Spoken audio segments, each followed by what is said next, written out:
So the title to this video is nothing really special, or at least it's not breaking news, like duh, rankings don't matter. Most people don't take them too serious, and there are many past examples of stars in the NBA today that show why they don't matter.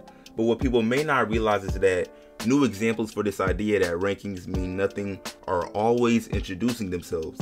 And the latest one, or at least the one I'll be talking about today, happens to include the leading scorer for this year's freshman class of hoopers in Cameron Thomas, who honestly was not even ranked that low coming out of high school. I mean, ESPN had him as the 23rd best player for his class. However, the way he's played to help lead LSU to a clean 10-2 record through 12 games makes his rank coming out of high school look flat out disrespectful, especially when some other guys projected to be lottery picks are struggling heavily, such as, actually, I already know some players that refers to, so I won't even air them out. But yeah, in today's video, I'm going to put the very underhyped Cameron Thomas in the spotlight the way he should have already been, because he's really balling out right now and giving us yet another reason to give less attention to these high school rankings.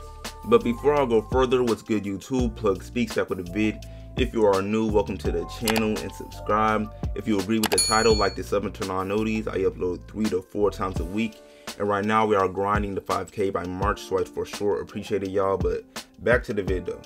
So Cameron Thomas is a 6'4", 220-pound shooting guard for LSU that specializes in one thing, which just happens to be getting buckets. And usually in these type of vids, I would briefly discuss a player's high school career before I get into what they're doing now in college, but not this time, because although I will mention some of his high school history later on, I'm trying to immediately get into what this guy Cameron Thomas is doing right now. He's playing that well. So yeah, he is the leading scorer among all freshmen with averages of about 22 points, 3 rebounds, and 2 assists through 12 games. And that is pretty impressive. However, these averages do not do him justice at all, because it includes a game where he suffered an ankle injury and scored just 0 points in 4 minutes, as he obviously had to leave the game early. And it also includes his first few games back returning from the injury, where he sort of struggled as he tried to get back into the flow of things.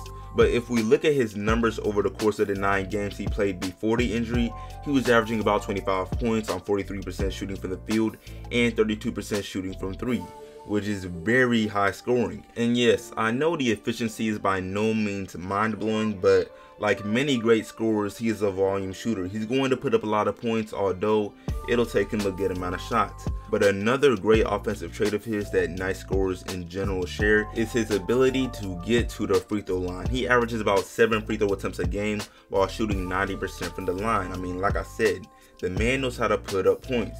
And before I go on about why his rank coming out of high school was so disrespectful, you may be wondering, what else does Cameron do besides score? And well, to be very blunt and completely honest, the answer to that question is nothing significant, but I'll get into that and what needs to be improved on later, because regardless, he is a shooting guard. He gets shots up and fulfills his role of scoring very well. But anyway, Cameron spent most of his high school career playing for Oak Hill Academy, a very well-known private school, especially among hoopers. Like, there are several NBA players that previously went to Oak Hill. But yeah, after just 2 seasons at the school, he became the school's scoring leader with about 2,219 points, and in his senior year, he would average a bulky 31.5 points, 6 rebounds, and 4 assists. Mind you, this was at Oak Hill, not a random public school, so he was averaging these numbers against some of the best competition in the nation. And I don't know what everybody else thinks when they hear of a player averaging 30, but for me, it is basically all I need to hear to know a player is the real deal. Now, obviously, numbers are not everything, and there is so much more to basketball than scoring, but come on now, 30 a game is 30 a game. Anyway, by the time he had to choose a college program, many well-respected schools wanted him, such as UConn, Kansas, NC State even, and more, but as we all know, he would end up choosing the LSU Tigers. But this video is not about Cameron's recruitment process. It's about the fact that there were 11 guards ranked above him coming out of high school, and now that we're really seeing everyone play, the only NCAA guards ranked above him and are actually performing better than him are Cade Cunningham, Jalen Suggs, Sharif Cooper, and that's about it, which means yes, I feel like he's performing better than guys like Josh Christopher, Caleb Love, Jeremy Roach, and many others that don't even play the guard position. I mean, just for some context, Cameron Thomas is a guy who entered the season projected to be barely taken as a late first rounder in the 2021 draft. However, after some of his play, his projection has been boosted to a mid-first rounder, which may not seem like too much of an increase, but the way it's looking, it will only improve further. And remember, this year's draft class is stacked. But yeah, his draft stock will only improve further, especially if LSU makes any type of noise in March Madness. But now for Cameron's overall game, his play style, his best traits, and what needs to be improved on. Well, offensively, clearly he can create his own shot, his buckets are pretty efficient, and although his three-point shooting could definitely use some work, he can still basically score from anywhere on the court for the most part. In his perimeter game, he knows his spots and gets whatever he wants, whether it's coming off a screen for a catch and shoot midi, facing up his defender for a midi right on top of them, pulling up for a jumper, he's got it. Then as far as finishing, he may not be very athletic or explosive when it comes to just blowing past guys and being super acrobatic at the rim, but this does not stop the man from getting his paint buckets, whether he gets it off a floater or just using a set of dribbles to get by his man and score the ball. And his great ability to just score is a very valuable thing at the pro level, of course, and it's easily his best trait.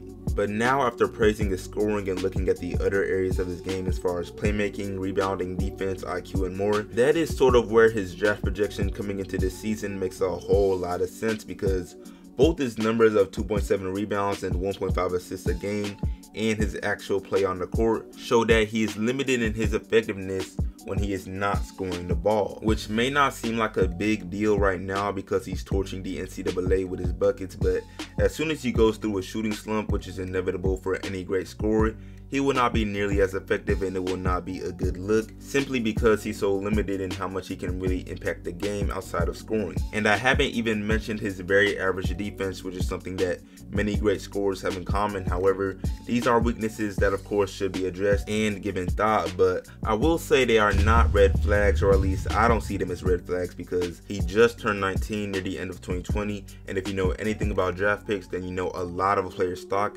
has to do with the potential rather than what they're doing in the present. And by embracing the shooting guard role rather than trying to advertise himself as a point guard with a nice 6'4" size advantage, scouts know what they are getting by drafting him, which is a talented scorer, and then the development process can begin to make him an even more dangerous player. And although some skills like playmaking can come naturally for certain players, let's not pretend as if it cannot be developed. For example, Bradley Beal came out of college averaging just 2 assists per game, just 2, yet now in the NBA he's averaged 5 assists or more in his last 3 seasons. Also, as far as his low rebounding, Cameron could just bulk up a little more, study film, and become a great factor in this area as well. And then the same thing goes for defense. Basically, when it comes to Cameron Thomas, he is such a solid prospect, because if there is one area you could be really good at and then be underwhelming in everything else, it is scoring. You have to be able to put that ball in the basket, because no one is drafting a 6'4" guard that averages 11 to 12 assists per game but averages 5 points, or a 6'4" guard that averages 15 rebounds a game, or even 20 rebounds, I don't care, but averages just 8 points. It's just not happening. Guards in the big leagues or the NBA must be able to score point blank. But yeah, I'm gonna go ahead and wrap this video up. I really appreciate y'all watching. Make sure to like this up, share it, sub if new, all of that. Let me know how you feel about Cameron Thomas in the comments, and how high you think he could go in the draft, because he is for sure being underhyped. But yeah, that's pretty much it for me, and I'm out.